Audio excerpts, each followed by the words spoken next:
Hi, good morning, everybody, and welcome to Breakfast at UM. And today we have two sessions here today. The first session will be hosted by me. I am Professor Victor Ho from the Department of Social and Preventive Medicine, Faculty of Medicine, University of Malaya. And together with me today, Dr. Lim Yin Cheng will be basically speaking on the topic on shift work and health. So I would let him explain about his topic. But before I let him start, basically I would like to introduce Dr. Lim to Dr. Lim. Dr. Lim is the new academic staff who have just joined us basically 2 months ago. So Dr. Lim actually is alumni of University of Malaya. He has never left University of Malaya, but only for a short period, working in DOSH and in Ministry of Health. He studied here during his undergraduate time, and after his undergraduate, he basically he started work in the Ministry of Health. Then after that, he continued his work in Department of Occupational Safety and Health. So he's one of those doctors that basically has been seconded from the Ministry of Health to the Department of Occupational Safety and Health. We know that the Department of Occupational Safety and Health actually have doctors there as to manage their basically occupational health division. So occupational health is one of the major components of Department of Occupational Safety and Health. And Dr. Lim is so lucky that he can basically have experience, and he will be able to share the experience with us and with the student here during his time as an academic here. So after he finished while he was doing his work in Department of Occupational Safety and Health, he applied to continue his studies with us here in University of Malaya. So he started his Master of Public Health and then continued to do his Doctor of Public Health. So I am one of his supervisors during his Doctor of Public Health training, and his topic basically was on shift work and also health, all right? Metabolic diseases. And he was lucky, and he worked very hard, and he actually got a distinction for his thesis. And his distinction was given by one of the key researchers in the field from University of Southampton, Dr. David Cogan. And after that, he went back to Ministry of Health, and he continued his work in NIH, National Institute of Health, and he applied for a job here in the University of Malaya Medical Center. In the University of Malaya, Faculty of Medicine. Currently, he works in the Faculty of Medicine and also works with the Vaccine Center in the University of Malaya Medical Center. So we are actually very glad that we can have him today and to share with us whether we should continue to work shift or not. If we work shift, will we die faster than people who don't work shift? I think there's a lot of doctors here, a lot of nurses here who basically like to know how they can actually live longer or basically don't have metabolic syndrome while they're working shift. Dr. Lim, the floor is yours. Good morning, everyone, and thank you, Prof. Victor, for the kind introduction. Let me share my slide first. Can be seen, right, everyone? Yeah. Okay. So I would like to start my presentation today. The topic for my presentation today is on why is night shift work unhealthy. Actually, this is a topic for my thesis, like what have been mentioned by Prof. Victor just now, and this is the focus for my thesis that which I completed 2 years ago. So the outline for my presentation today, you can see here, there are two methods. Methods can be divided into section 1 and section 2. For the section 1, I'm going to focus on 2 outcomes. First is the metabolic syndrome. Second is related to the mental health, quality of life. Then the second outcome, I'm going to talk about the changes of the melatonin. Melatonin is a type of hormone that's going to reduce because of the night shift. I'm going to explain details later. So these are the sectors that involving shift work. From here, you can see that's restaurant, bank, call centers, and transportation services. This sector requires shift work mainly is to maintain 24 hours services. And second, the important thing of shift work also important for healthcare sectors, mainly for the continuity of care. And shift work also important for manufacturing sectors. So shift work have been defined by ILO, stand for International Labour Organization, as a method of organization of working time in which the workers succeed one another so that the operation can last longer than the normal working hours. This is a definition from ILO in 1990. And another definition from European Council Directive, the definition also almost the same, saying that shift work is important so the worker can succeed one another. And another definition is from Williams in 2008, showing that shift work is any working hours other than the standard working hours. Standard working hours is defined. The work start from 9 a.m. plus minus 2, meaning that start from 7 a.m. up to 7 p.m. So any works that earlier than 7 a.m. consider shift work. Any works after 7 p.m. also consider shift work. This is the definition for Williams. So for those people who are doing overtimes, they are considered doing shift work.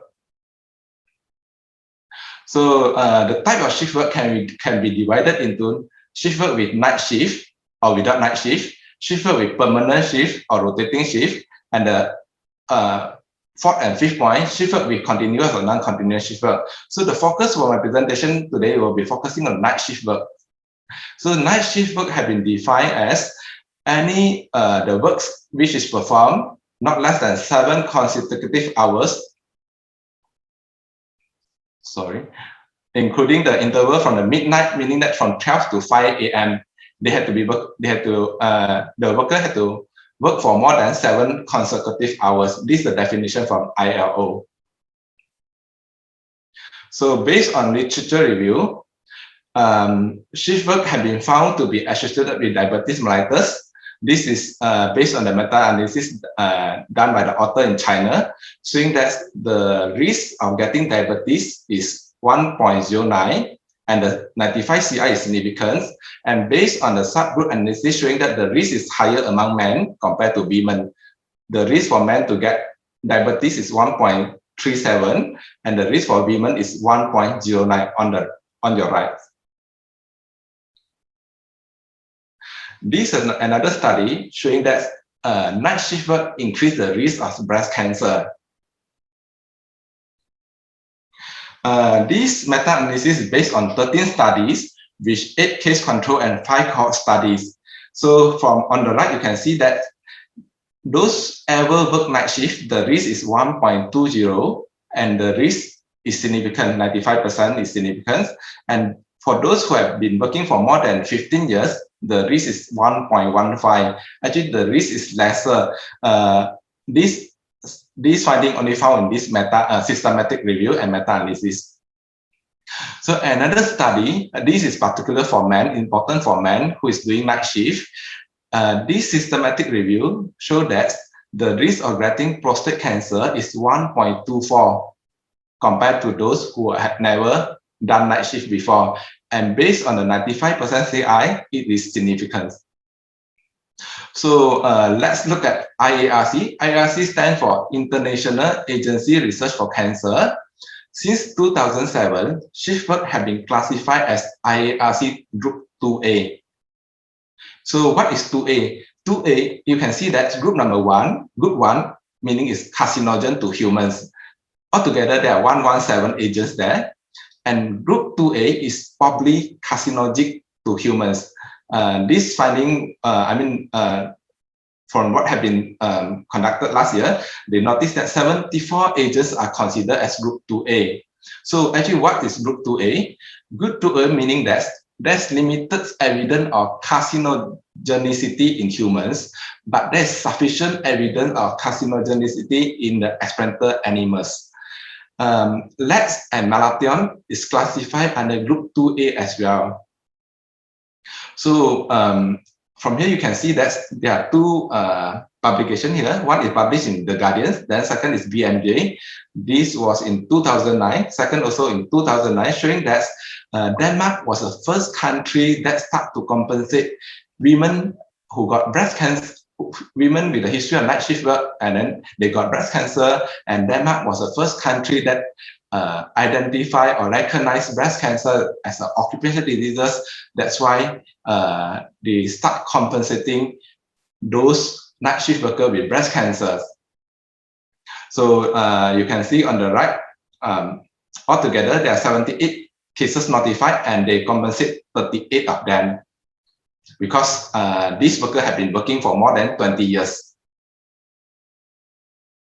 So why night shift work causing all those effects? Actually, this diagram summarized almost everything. You can see here, shift work causing reduction in melatonin because of the light exposure during night time, meaning that those workers who are doing night shift, they're exposed to the night lights. because of night light that causing reduction in melatonin.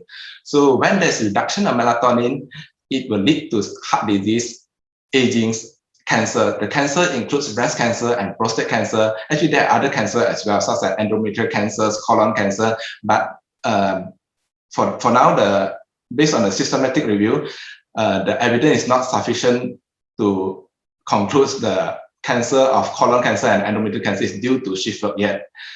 And besides that, because of the reduction of melatonin, shift work also can cause mood disorder, depression, irritable. And on the right arm, you can see that shift work also can lead to obesity, diabetes, and dyslipidemia because of the changes in their nighttime eating habits. And because of the obesity, diabetes, these people are higher risk to get cancers and cardiovascular disease as well. So let us focus on light at night hypothesis.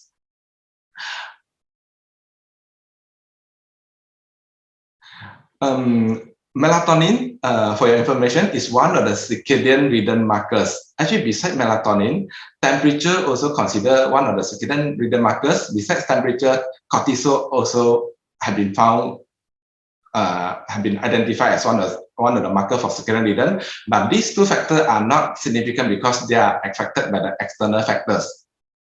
So, the best marker for circadian rhythm is melatonin, because melatonin is secreted by the pineal glands. You can see that the pineal gland is the one in yellow, in the circle in yellow. And because of the lights at night, because they are doing night shift, so the lights were received by the retina from your eye and will inhibits the secretion of melatonin from the pineal glands. And darkness stimulates the melatonin production. So meaning that those people who sleep during night times, your melatonin will be increased because of the darkness. So what's the role of melatonin? Melatonin is mainly important to inhibit tumor development. This first point. Second is antioxidant. Third is oncostatic effect. Fourth, regulation of the follicular stimulating hormone and luteinizing hormone. Actually, based on a previous study, what they have found in decrease in melatonin after they are doing night shift stimulate the increase of the FSH and LH, and this will lead to increase in estrogen and also lead to breast cancer. Besides that, melatonin is also important in the metabolism of glucose. So I'm going to focus on the finding of my thesis. So my objective for my thesis is to assess the health effect of night shift work. And the specific objective is first and two is looking whether there's any association between night shift and the outcome is a metabolic syndromes. And second is to determine whether sleep as a mediator. I'm going to explain what kind of mediation analysis that have been used for my for the thesis. And the third and fourth is for the second outcome to determine whether there's any association between night shift work and quality of life, and whether sleep is a mediator. And number fifth is to determine the changes of the melatonin. Urinary 6-sulfatoxic melatonin is a metabolite of the melatonin that can be found in the urine after consecutive day or night shift work. So the hypothesis here, because of the light at night suppress the production of melatonin, that's why they get a metabolic syndrome and reduced quality of life. Then second could be due to sleep deprivation, either in the quantity or quality of sleep, because the quantity will be reduced after they are doing night shift, and quality as well. And we're also going to look at whether any lifestyle changes, for example, whether those people who are doing night shift, whether they're prone to smoke, alcohol, or reduce in physical activities. So the importance here is why we need to identify mediator, because it can provide us opportunity for interventions. And for the objective number 5 just now, changes of melatonin is important so that we can develop strategy to enhance the circadian adaptation to night shift work. So you can see these are the methods for the section 1. You can see that our population is conducted among SOCSO health screening program participants. The inclusion criteria are those permanent workers aged 40 to 65, and we're going to exclude them if there are any changes of their work schedule within 2 years prior to the study recruitment. So the outcome for my thesis, the outcome for my study for the first section can be divided into two. The metabolic syndrome is defined based on according to modified NCEP. NCEP stands for National Cholesterol Education Program. Adult treatment panels, 3 definitions. There are 5 criteria for the based on NCEP, and for the second is the quality of life based on health-related quality of life. There are 2 components there, BCS and MCS. So I'm going to focus on the mediation analysis that what I have conducted. Actually, there are altogether 3 mediation analyses. First is the Barron and Kenny criteria. You can see that the analysis is divided into the first is the total effects. Total effects meaning that whether there's any association with the night shift and metabolic syndrome. Then you can see that there's a direct effect, path A and path B. Path A and path B is an indirect effect. So meaning that when there's combination of indirect plus direct effects, it's equal to the total effects. So to the criteria from Barron and Kenny to say that whether this is a mediator, 4 criteria need to be fulfilled. First is night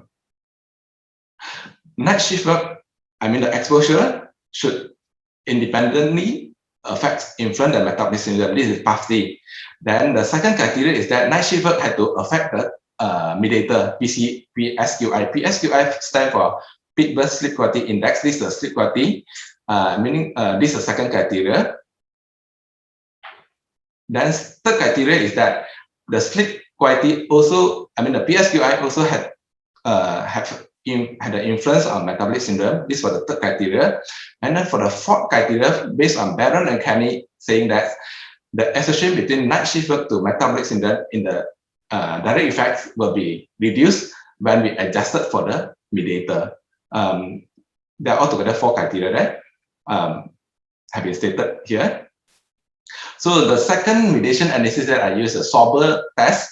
Sober test, you can see that there's a Z score there. Z value is equal to A multiplied by B divided by the square root of B square times S stands for the standard error of A plus A is the unstandardized regressions multiplied with the standard error of B. This is the formula to calculate sober test, Z value for the sober test. The main thing is of sober test is that it can test the significance of the indirect effect. Indirect effect is referred to the path A and path B. Whether the path A and path B is significant or not, we can calculate based on the sober test. Then the third analysis that I use is the multiple mediation model using the bootstrapping methods. The best way of why we need this, because we know that sleep quality consists of 7 components. You can see that's from A1 to A7. There are altogether 7 components there. When I'm using this multiple mediation model, I can assess the mediator simultaneously rather than doing isolatedly. So I can assess it simultaneously. Besides that, the good thing about this model is that I can adjust for the confounder or covariates. For example, I can adjust it for the whether they smoke, whether they take alcohol or not for this analysis. So this is a good thing about multiple mediation model using the bootstrapping methods.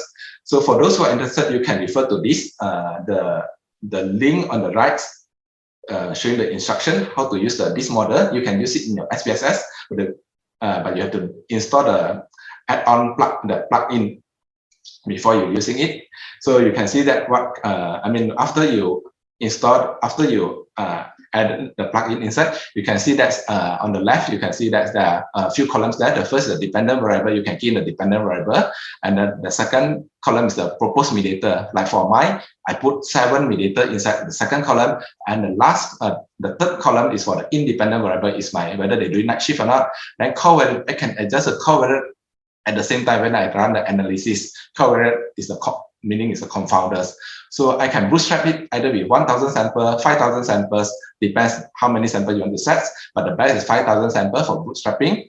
And because my samples only consist of 500 samples, but I can run it bootstrapping with 5,000 samples, meaning that I can use a random sampling with replacement. with 5,000 samples in this analysis. On the right, you can see that these are the results that can be seen. First is the IV. IV stands for independent variable to the mediator, the A path. Then number second is a B path from the mediator to the outcome. Then third is the total effects. Fourth is the direct effects, and lastly is the summary for the whole models. So you can see that altogether there are 11 factories, and there are 494 participants being recruited to my study.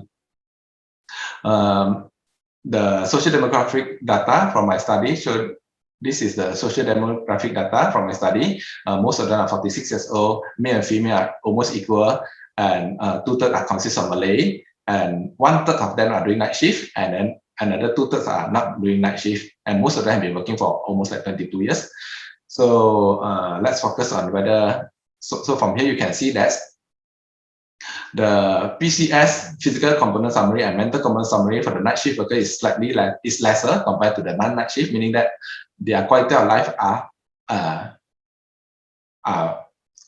worsened compared to non-night shift, and the p-value is significant. And we look at the sleep quality also. The sleep quality of night shift work is higher compared to non-night shift, meaning that they have poorer sleep quality. So the risk for metabolic syndromes, according to whether they are doing night shift or not, we found that the risk for night shift workers are almost like 2 times. The OR is 1.92, and the effect is highest among day, evening, nights, meaning that those people who are doing rotating shift.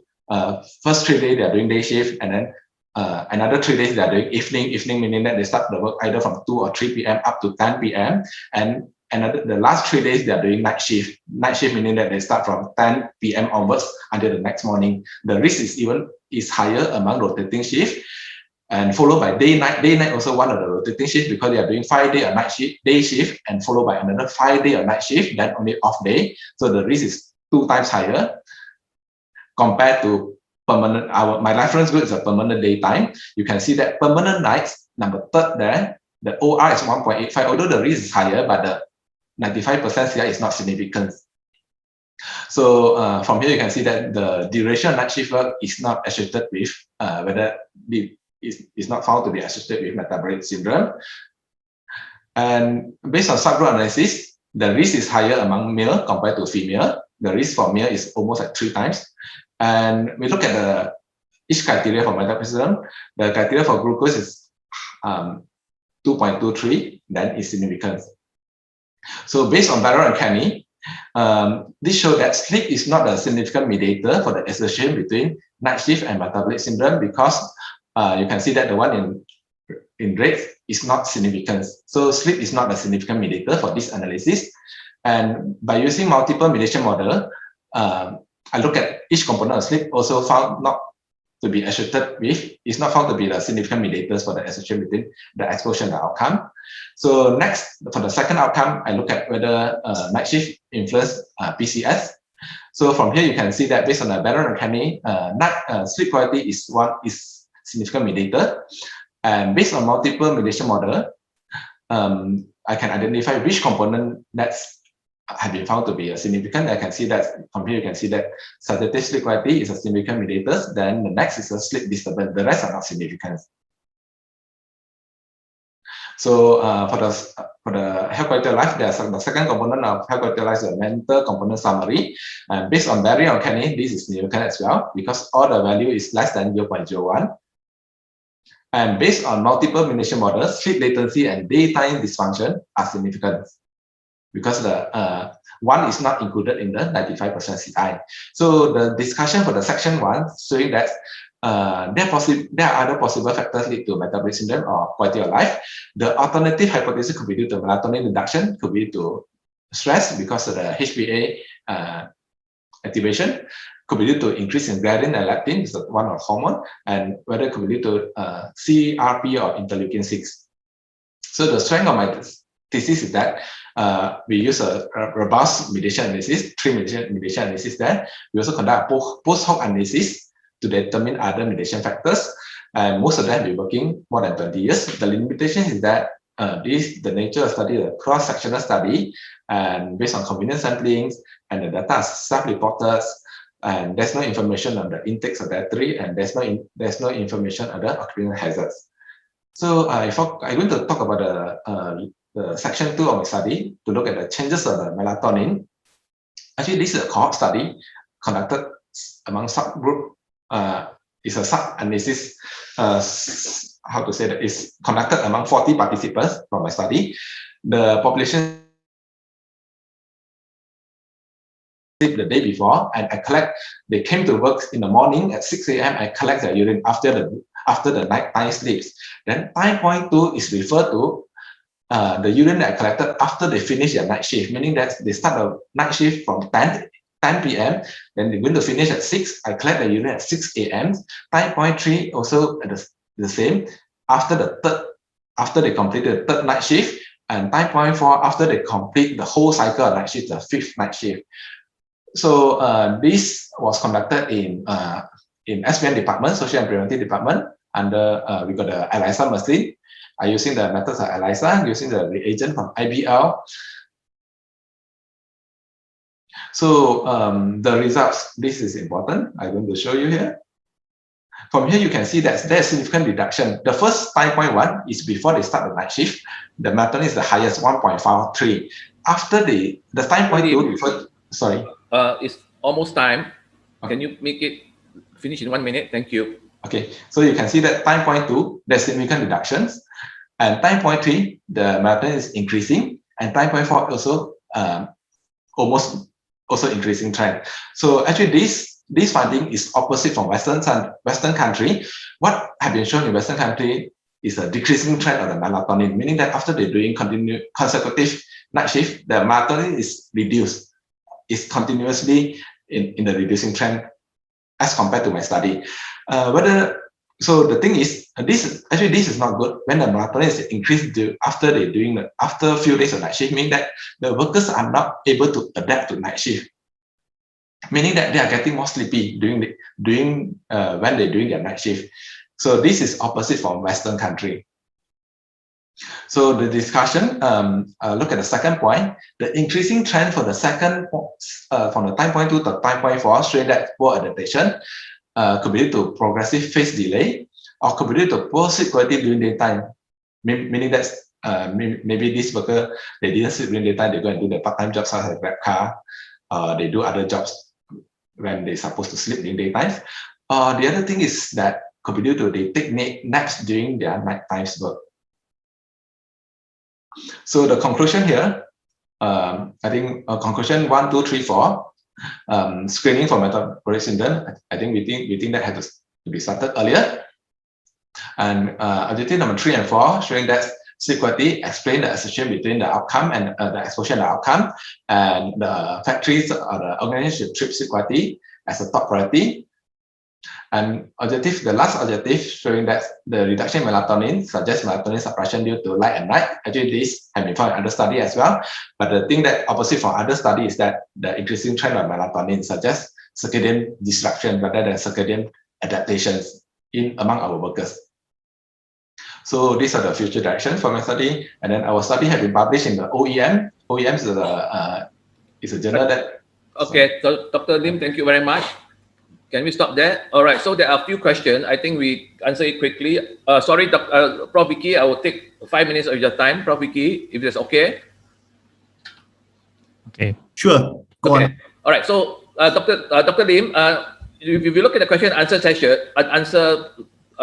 question and answer, basically, Dr. Wan Ahmad actually asked, melatonin suppressed by night light. So you mean that indirectly, even if you are sleeping, but switch on the light, it would come effect on melatonin as those doing night work. Is it correct? Actually, the main thing is the melatonin is accepted by the retina.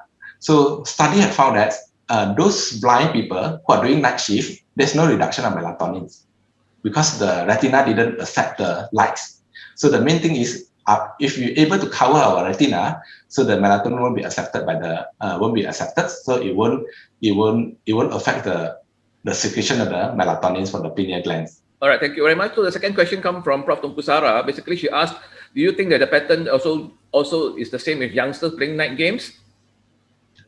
Yeah, I think because there are few studies also conducted among youngsters. The changes almost the same. youngster and adults almost the same. So what will happen to them? When they are playing. What will happen to them in the sense that from their health perspective? A study have found that they prone to get obesity. They are prone to get obesity and hypertension. The risk of diabetes will be higher among this group who didn't sleep during night times. Okay, so can melatonin therapy actually help? Yes, actually, few studies have been conducted.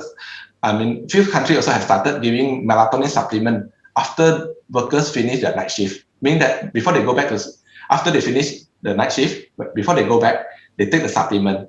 So they have a good daytime sleep. So this will increase the melatonin during daytimes, and during night times, the melatonin will be at a lower trend. Okay, on cancer risk, which is basically I don't think you did cancer. All right. The issue is, what is the best night shift work that you think night shift schedule is best to reduce cancer risk and also metabolic syndrome risk?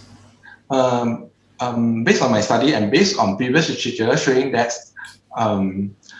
permanent night shift is better compared to rotating night shift. Permanent meaning that those people who continuously doing night shift for a few days, rather than we keep rotating them morning, evening, night. So permanent is better than rotating. So how long is the permanent? Can permanent every month or every week? Study has shown that we compare after they do 2 days of night shift and 4 days of night shift. Actually, 2 days of night shift is better compared to 4 days of night shift. So meaning that the shorter duration will be the better. And let's say we're not able to do it. Let's say among our nurses, they have to do rotating night shift. The best is the forward rotating, meaning that they start from morning, followed by evening, then only nights, rather than anti-clockwise. Anti-clockwise meaning that they start with the evening, then followed by morning, then only night. All right, thank you. And the last question coming from Dr. Abu Salim from Petronas. All right, how do you translate this to basically oil and gas industry? All right. Basically for security, for policy, and for police, and for actually everything. Oil and gas basically they have everything there. Yeah, I think shift work, the first thing is shift work is inevitable, meaning that we need shift work to maintain our care and for the continuous service and to meet the consumer demands. So we can't eliminate shift work. So the best thing is, how can we reduce shift work? How can we reduce the risk of getting the health effects? So like what I mentioned just now, we can adjust. We go to permanent rather than rotating, and we need to give, the other thing is the sleep hygiene when they go back to sleep during daytime. So can you make in 30 seconds explain what sleep hygiene? Sleep hygiene. A lot of people don't understand, might not be clear what you mean by sleep hygiene. Sleep hygiene means you wash yourself and then you sleep. You bathe before you sleep. Is it sleep hygiene? Actually, there are a few components of sleep hygiene. If I can remember well, the main thing is sleep in a dark place rather than in a bright place. When you go back home after you finish your night shift, sleep at a dark place. If you can't sleep at the dark place, then cover your eyes with something. So melatonin. Then the retina won't accept the lights, either the daytime, either the artificial lights or the natural lights. Then sleep in a quiet place. That's another thing, so that you will get better sleep hygiene.